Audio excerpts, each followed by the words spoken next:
ออกแข้งซ้ายเสือน้อยดูมาแล้ว1,000นะครับมาดูเกมยก2ครับของมวยคู่ที่6ครับเพียงแล้วจากสนามดำครับแล้วก็ลิโก้จิ้มไป10,000ครับ 6,000 บาทครับบนคุณสุริสเกียรติครับเจอสุรินทร์ครับสวัสดีครับพี่น้องบ้านนาทุ่งตะกองของพี่น้องแฟนบักบัวครับทุกท่านโอ้มีแพ้ครับคนหนึ่งมีแพ้เขาเลยจิ้มหมัดมาแล้วมันเอ้า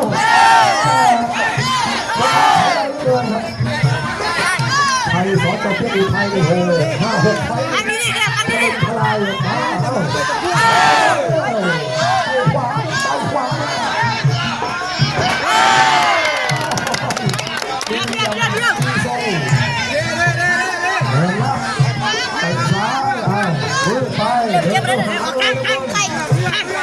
ยี่ห้อมวยมาอยู่3 ยก